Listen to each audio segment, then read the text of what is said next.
Bonjour, on est le 9 mai 2026. Bienvenue à Vie et Miséricorde. C'est Ursule. Je viens parler de Daniel et de la résilience. Amen. Ce temps dans lequel on se trouve, le prophète Daniel en avait déjà parlé. Et puis, vraiment, c'est un temps assez lointain quand il l'a mentionné. Et on a tendance à oublier ce qu'il a dit, parce que c'est Dieu qui fait venir le temps, parce qu'il est le maître des temps et des circonstances. Et on est dans ces temps-là où Dieu nous appelle à beaucoup de concentration, amen, cherchant sa face et se repentant, amen. Mais malheureusement, hein, on est aussi dans un temps sur la terre où nos cœurs sont tournés vers le visuel. Amen. On sait que il y a eu beaucoup de développement dans le domaine de l'imagerie, la technologie, et puis on est attiré par ces choses-là. Mais Dieu nous appelle à une vie de concentration, de consécration, parce qu'on est dans les temps de la fin. Dans Daniel 12, c'est dit, en ces temps-là se lèvera Michaël, le grand chef, le défenseur des enfants de ton peuple, et ce sera une époque de détresse telle qu'il n'y en a point eu de semblable depuis que les nations existent jusqu'à cette époque. En ce temps-là, ceux de ton peuple qui seront trouvés inscrits dans le livre seront sauvés. Amen. Et je m'arrête là. Alors, on est dans ce temps-là. Même si nos yeux ne voient pas déjà la détresse, il y a déjà la détresse à différents endroits de la terre et on ne sait pas comment ça va s'étendre, jusqu'où ça va s'étendre, on ne sait pas. Mais que Dieu ait mentionné ce temps-là, déjà dans l'Ancien Testament, c'est parce que devant lui, il voit tout. C'est-à-dire, il est le maître des temps, il est le maître des circonstances.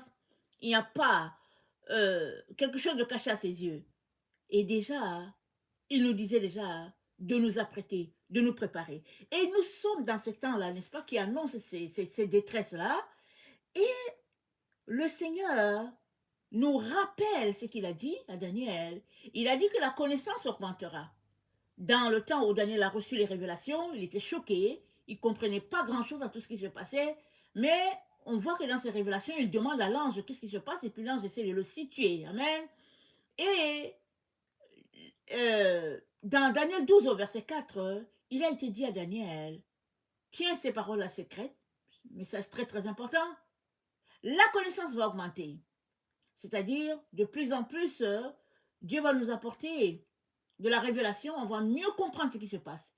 Et nous savons que de Daniel jusqu'à Jésus, et de Jésus jusqu'au temps où nous sommes, c'est-à-dire au XXIe siècle, nous avons eu beaucoup de révélations. Surtout que l'apôtre Jean a reçu Apocalypse, l'Apocalypse qui est un peu le développement, un peu détaillé plus de ce que Daniel a reçu. Et on est dans ce temps-là où le livre d'Apocalypse est en train de se dérouler. Toutefois, il n'y a que le Seigneur qui peut nous révéler qu'est-ce qui se passe en réalité. Mais tout cela, ça ne devrait pas nous troubler. On devrait rester concentré, amen, sur notre relation avec Dieu. C'est ça que Dieu nous dit.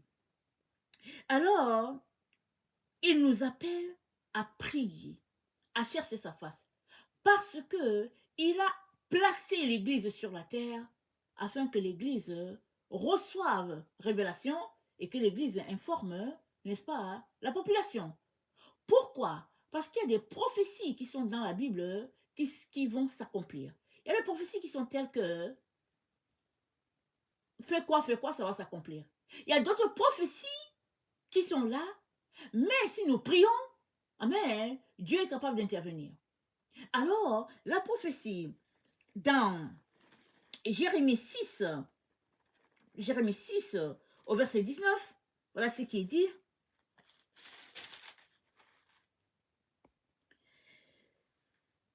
Écoute terre, voici, je fais venir sur ce peuple le malheur, fruit de ses pensées, car ils n'ont point été attentifs à mes paroles.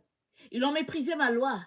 Qu'ai-je besoin de l'encens qui vient de Séba, du roseau aromatique d'un pays lointain, aromatique du roseau aromatique d'un pays lointain. Vos holocaustes ne me plaisent point, et vos sacrifices ne me sont point agréables. C'est pourquoi, ainsi par l'Éternel, voici, je mettrai devant ce peuple des pierres d'achoppement contre lesquelles ils se heurteront ensemble, père et fils, voisins et amis, et ils périront. Ainsi par l'Éternel, voici un peuple vient du pays du septentrion, une grande nation se lève des extrémités de la terre. Ils portent arc, javelot, ils sont cruels sans miséricorde, leurs voix mugissent comme la mer. Ils sont montés sur les chevaux, prêts à combattre contre un seul homme, contre toi, fille de Sion. Au bruit de leur approche, nos mains faiblissent, l'angoisse nous saisit, comme la douleur d'une femme qui accouche. Ne sortez pas dans les champs, n'allez pas sur les chemins, car là est le glaive de l'ennemi et l'épouvante règne alentour. Fille de mon peuple, couvre-toi d'un sac, roule-toi dans la cendre, prends le deuil comme pour un fils unique, verse des larmes amères, car le dévastateur vient sur nous à l'improviste. Je t'avais établi en observation parmi mon peuple comme une forteresse pour que tu connaisses et sondasses leur voix. Amen. Voilà un peu ce que Dieu est en train de nous informer. Il nous a placés, amen, en tant que, n'est-ce pas, sentinelle, observation, des observateurs. Et comment se fait-il qu'il nous a placés? C'est-à-dire, il nous, le nous, ça vient du fait que l'Église a reçu, n'est-ce pas, de notre Seigneur Jésus, d'avoir connaissance de toutes ces choses-là. Parce que Jésus-Christ est mort et il nous a rachetés et nous sommes devenus son corps si nous avons donné notre cœur à Jésus. Si nous avons notre cœur à Jésus, nous faisons partie du corps de Christ. Jésus-Christ étant la tête. Et à ce titre, il nous révèle tout ce qui est là sur la terre sur le point d'arriver. Et il nous dit quoi?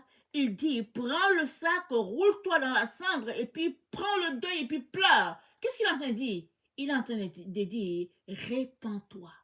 Il est en train de dire, prie. Il est en train de dire, frappe à la porte du ciel. Il est en train de dire, appelle du secours du Très-Haut. Pourquoi?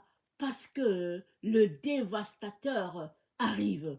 Le dévastateur se prépare. Alors, mais qui envoie le dévastateur? Regardons dans Jérémie 4. Amen, je regarde mes textes, excusez-moi. Dans Jérémie 4, au verset 13, c'est dit, voici le dévastateur s'avance comme les nuées, ses chars sont comme un tourbillon, ses chevaux sont plus légers que les aigles, malheur à nous car nous sommes détruits.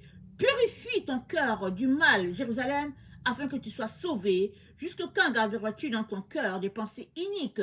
Car une voix qui part dedans annonce la calamité. Elle la publie depuis la montagne d'Éphraïm. Dites-le aux nations, faites-le connaître à Jérusalem. Des assiégeants viennent d'une terre lointaine. Ils poussent des cris contre les villes de Juda. Comme ceux qui gardent un champ, ils entourent Jérusalem, car elle est révoltée contre moi, dit l'Éternel. C'est là le produit de tes voix et de tes actions. C'est là le produit de ta méchanceté. Certes, cela est amer. Cela pénètre jusque dans le cœur. Amen. Alors, le Seigneur, n'est-ce pas, nous situe dans ces choses-là qui sont supposées arriver sur la terre.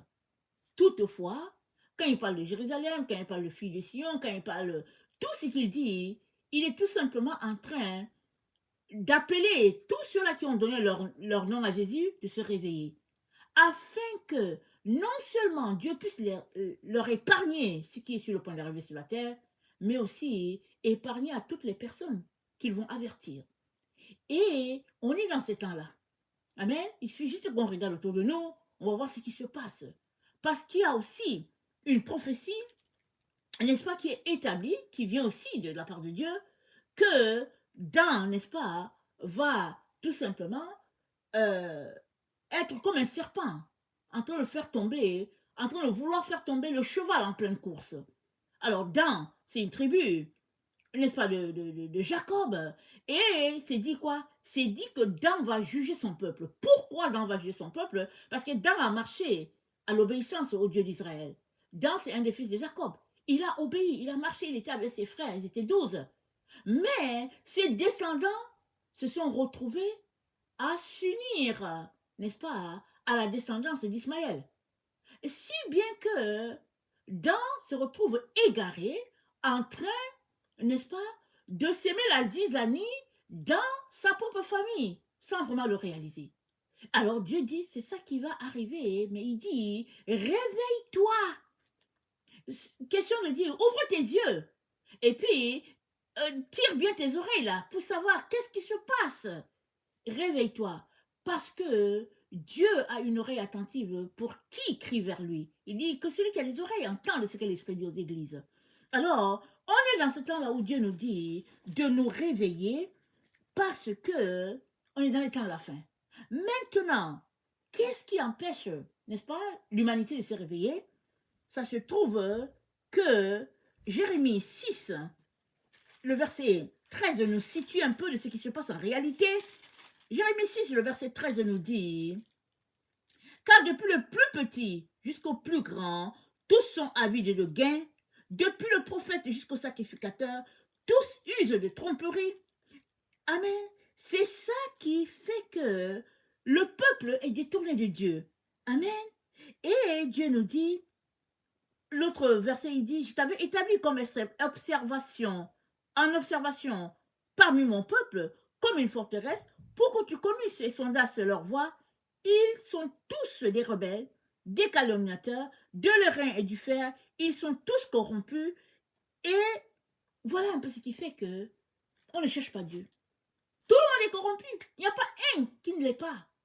Mais Dieu vient vers nous pour dire, mettez-vous à genoux, mettez-vous à prier, mettez-vous à implorer le ciel, retournez à Dieu, parce que ce qui arrive est grand. Amen.